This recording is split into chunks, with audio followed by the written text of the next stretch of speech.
Comme ton dentiste qui a besoin d'une fraise pour t'enlever ta carie, eh bien l'animateur 3D a besoin de matériel pour faire ses animations. Si tu ne me connais pas, je m'appelle Titouan, je suis animateur 3D et sur cette chaîne je te parle d'animation 3D et du monde de la 3D en général. Donc si tu veux en apprendre un petit peu plus, abonne-toi et active la cloche pour ne rien louper des prochaines vidéos. Et si tu aimes celle-ci, lâche-moi un petit pouce bleu, ça serait parfait. Alors, le matériel. Bon, on va commencer par ce qu'il y a de plus évident. Un animateur 3D a besoin d'un ordinateur. Alors, c'est évident parce que l'animation 3D, ça se fait sur un logiciel et donc il faut un ordinateur pour le faire tourner. Malheureusement, ce logiciel, enfin les logiciels d'animation 3D, les logiciels de 3D en général, sont assez lourds et ils demandent beaucoup de ressources. Donc, il faut un ordinateur qui puisse suivre. Malheureusement, si tu as un vieil ordinateur, genre qui date de 20 ans, de 10 ans, il y a très peu de chances qu'il soit efficace. Ce que tu peux faire, c'est déjà dans un premier temps tester l'animation avec l'ordinateur que tu as déjà, et si tu arrives à bout de souffle, si tu as besoin de plus de puissance, bien là tu peux commencer à investir dans un ordinateur. Alors moi je suis pas du tout pro dans la matière, je suis ni informaticien ni doué en informatique en fait, mais je vais quand même te donner tous les conseils que moi je connais et les plus importants je pense. Mais voilà, si tu souhaites monter ton propre ordi spécialement pour la 3D, je te conseille vivement d'aller sur internet, trouver des blogs, de trouver des articles, des forums, pour monter une bête de course, pour monter un ordinateur optimisé pour la 3D. Mais voilà, je vais quand même te dire ce que moi je sais. Alors, pour un ordinateur pour la 3D, ce que je te conseille déjà, c'est une tour et pas un PC portable. Parce qu'une tour, déjà, ça va mieux, comment ça s'appelle, réfrigérer, pas du tout. Ça va mieux refroidir. Donc en fait, une pièce qui est plus refroidie, ce sera une pièce qui vieillira moins. Donc ton matériel, tu vas pouvoir le garder un peu plus longtemps et il va moins s'abîmer.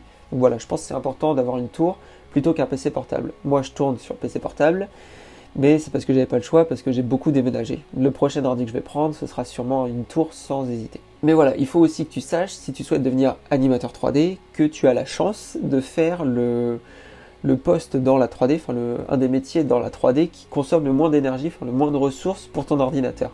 Faire des animations, c'est... t'as pas besoin d'un ordi aussi puissant que si tu faisais du rendu. Le rendu, je pense, c'est le pire. Ou les VFX, enfin les effets spéciaux, avec les simulations, ça c'est l'enfer. Là, il faut une bête de course. Si tu fais de l'animation, ou si tu fais du rig, ou de la modélisation aussi, voilà, t'as pas besoin d'un ordinateur ultra puissant. Même si la modélisation, ça peut monter vite quand même. Et si tu as de l'argent à mettre quelque part dans ton ordinateur, c'est sur le processeur. Parce que travailler dans l'animation 3D, dans la 3D, il faut avoir un logiciel qui est réactif. Genre quand tu bouges ton personnage, quand tu fais une action, il faut que ce soit instantané. Et pour pas que ça bug, pour pas qu'il y ait de freeze ou de ralentissement, il faut un gros processeur. Donc vraiment, ta priorité là, ça va être de trouver un processeur puissant et d'investir dans un processeur puissant. Ensuite, un autre gros élément à avoir, c'est une bonne carte graphique. Alors là, ça va surtout s'appliquer pour les gens qui font du rendu, qui font de la texture, des choses comme ça. En animation, on en a un petit peu moins besoin, mais on en a quand même besoin quand on a besoin de faire du rendu, quand on a besoin de mettre de l'anti-aliasing sur notre viewport. L'anti-aliasing, c'est pour avoir une image plus lisse, moins pixelisée, moins moche, plus jolie. Voilà. Donc voilà, si tu veux faire du rendu, vraiment une grosse carte graphique, ça peut être bien. En plus, maintenant, de plus en plus de moteurs de rendu, donc les outils qui te font faire le rendu, les font sur la carte graphique et pas sur le processeur. Donc voilà, si tu veux faire du rendu, c'est bien d'avoir une grosse carte graphique, mais même si tu fais de l'animation, tu seras content d'en avoir une grosse parce que c'est toujours plus performant pour ton ordinateur. Et puis en plus, avec une grosse carte graphique, tu vas pouvoir faire tourner les derniers jeux en Ultra HD, donc voilà, il n'y a pas de point négatif. Enfin, le prix, en fait, si le prix, c'est un gros point négatif. Et ensuite, pour ce qui est de la RAM, alors là, je pense que tu peux partir sur une RAM de 16 Go. C'est le minimum, mais ça fera très bien l'affaire.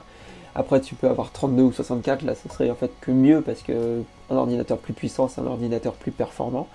Mais voilà, tu peux partir sur une base de 16, a priori, ça marchera très bien. Puis après, pour le reste, il faut trouver juste des composants qui sont compatibles, un bon système de refroidissement, c'est toujours important, des bons disques durs, parce que la 3D, ça prend quand même pas mal de place, donc n'hésite pas à avoir des disques durs, et dont un en SSD, comme ça te permettra déjà d'avoir ton ordinateur qui sera plus rapide au démarrage et tout ça, mais si tu mets ton logiciel de 3D sur le SSD, il sera lui aussi plus rapide à se lancer.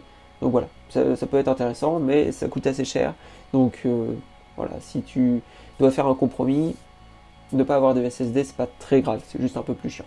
Donc voilà pour ce qui était de l'ordi. Donc je me répète, là c'était vraiment les idées globales, mais si tu veux te construire ta propre tour, va sur des forums, il y a des gens qui expliquent ça bien mieux que moi, et tu auras toutes les infos qu'il te faut. Donc voilà. Ensuite, on va passer à l'écran. Alors l'écran, c'est très important d'avoir un bon écran de bonne qualité, parce que si tu veux pas te niquer les yeux, il faut avoir un bon écran. Un mauvais écran, tu vas avoir des migraines, tu vas avoir des choses, des trucs pas cool. Donc vraiment, n'hésite pas à avoir un bon écran, et si tu as le budget, fais-toi plaisir et prends 2 écrans. En fait, c'est un luxe incroyable d'avoir 2 écrans. Quand j'ai commencé à travailler sur 2 écrans, je trouvais ça un peu gadget, mais en fait, tu t'y habitues très très vite, et revenir sur un écran, c'est très douloureux. Donc voilà, sincèrement, 2 écrans, c'est un peu du luxe, mais c'est très appréciable. Comme ça, tu vas pouvoir hiérarchiser un petit peu toutes les informations sur ton écran. Tu vas avoir ta scène 3D d'un côté, ton viewport par exemple d'un autre côté, ton graph editor d'un autre côté. Enfin, en fait, ça te permet d'avoir tout sur une seule, enfin tout voir d'un coup plutôt. Et bah, c'est un confort de travail incroyable. Donc voilà, n'hésite pas à avoir 2 écrans. Tu peux en avoir 3, 4, 5 si tu as le budget, mais après, bon, ça sert pas à grand chose. 3, c'est pas mal. 3, j'ai fait une fois sur 3 écrans, c'était très cool. Mais 2 pour moi, c'est bien. Ensuite, la souris et le clavier. Alors, la souris, bah, en fait, ça va être assez rapide. Je te conseille d'avoir une grosse souris un peu lourde. C'est très important pour pas avoir de tendinite en fait. Parce qu'une petite souris, une position où t'es pas à l'aise, tu risques de te niquer un petit peu le poignet, donc c'est vaut mieux éviter. Donc une grosse souris où tu l'as bien en main, où elle a un peu de poids, comme ça tu sens, tu peux être précis dans tes mouvements, bah, c'est toujours très appréciable. Moi j'ai une souris, ça doit être une souris de gamer, c'est avec des boutons sur les côtés. Certains programment leurs boutons pour avoir des accès, par exemple pour les modeleurs, ils vont avoir l'extrude sur un des boutons. Donc l'extrude c'est pour sortir un volume d'un premier volume. Et bien ils vont avoir ça sur leur souris, donc ça leur fait gagner du temps. Voilà, moi j'ai rien programmé dessus, mais bon c'est quand même appréciable d'avoir plein de boutons. Juste une grosse souris qui est un petit peu lourde, c'est parfait. Faut que tu sois confortable en fait. Ensuite le clavier. Alors là le clavier tu prends le moins cher possible. Moi je l'ai eu je crois que je l'ai payé 8 balles sur un stand d'occasion à Boulanger, un truc comme ça. Vraiment en fait t'as pas besoin d'un clavier hyper cher, juste un truc qui fait le taf quoi. Après si tu veux avoir des trucs de couleur en clavier mécanique, fais-toi plaisir, hein, c'est un confort de travail, mais t'as pas besoin du tout d'avoir un gros clavier. Le moins cher possible, ce sera très bien. Ah oui, et très important, alors fais pas comme moi mon tapis de souris c'est un vieux carnet à dessin d'aquarelle, qui est en plus épais donc c'est l'enfer. Prends-toi un bon tapis de souris, parce qu'un bon tapis de souris, bah, ce sera plus confortable déjà, mais en plus tu as des tapis de souris avec des espèces de petits boudins à la base pour reposer ton poignet. Et ça c'est vachement bien, si tu es sensible du poignet, si tu es sujet aux tendinites, prends-toi ça, ça va vraiment te sauver des douleurs incroyables. Donc j'avais une amie qui était justement sensible à ça, elle a eu un tapis comme ça lui a changé la vie. Par contre le petit coussin, faut le laver de temps en temps parce qu'il sent la sueur rapidement. Voilà, c'est un petit tips. Ensuite, l'autre élément ultra important à ne jamais négliger quand tu travailles toute la journée sur un ordinateur, c'est la chaise. En fait, une bonne chaise avec une bonne position, c'est primordial si tu veux pas te niquer la nuque, si tu veux pas te niquer le dos. Donc vraiment, prends-toi une bonne chaise. Alors que ce soit une chaise bureautique ou une chaise de gamer, c'est au choix. C'est comme tu le veux, selon ton budget et tout ça. Mais ne pas négliger sa position, c'est très important. Et sa position, ça passe aussi par le bureau. Donc un bureau qui est suffisamment profond pour avoir les coudes sur le bureau et être bien à l'aise et avoir l'écran suffisamment loin de soi aussi, ça peut être très important pour, bah pareil, ne pas te niquer les yeux, ne pas te niquer une position, le dos, une épaule, un coude. Voilà, donc une bonne position avec une bonne chaise et un bon bureau, c'est très important. Et il existe aussi, si tu as des problèmes de dos par exemple, des bureaux qui peuvent se surélever où tu vas pouvoir travailler dans des positions comme debout du coup. Donc ça peut vraiment te sauver la vie. Et c'est très confortable de travailler là-dessus. Alors moi j'ai juste un bureau en bois tout à fait classique, mais quand j'aurai les moyens, quand je serai devenu riche, j'investirai sans hésiter dans un bureau pour se lever.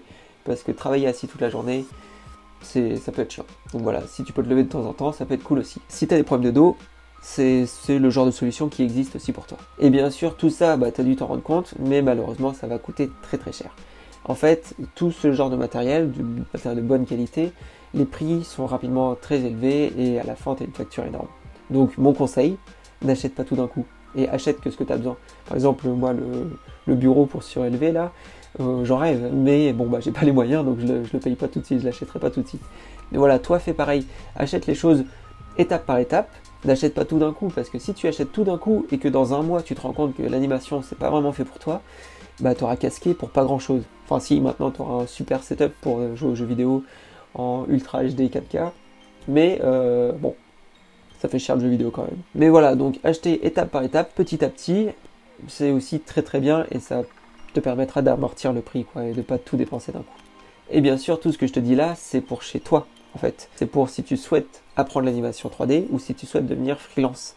Mais si tu travailles en studio d'animation, tu n'auras pas besoin d'investir là-dedans. Moi, si j'ai aussi qu'un PC portable, c'est parce que j'ai travaillé longtemps en studio d'animation et c'était la boîte qui me fournissait mon ordi portable, mon ordi fixe, pardon, la chaise, le bureau, tout ça.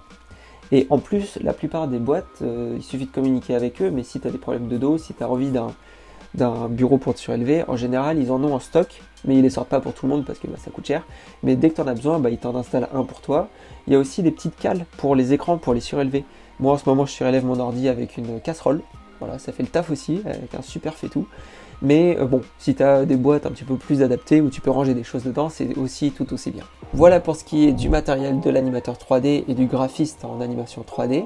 Un petit truc que tu peux te rajouter aussi quand tu es animateur, c'est un miroir. Parce qu'avec un miroir, tu vas pouvoir capter tes émotions, pouvoir capter tes mouvements de visage pour pouvoir les mettre dans ton animation. Mais alors ça, du coup, c'est vraiment exclusif aux animateurs. Voilà, j'ai dit tout ce que j'avais à dire sur le matériel. Merci de m'avoir écouté jusque-là. Et si tu as aimé la vidéo, tu peux la partager un maximum autour de toi et me lâcher un petit pouce bleu, ça serait parfait. Et moi, je te dis à la prochaine pour encore plus de 3D. Salut!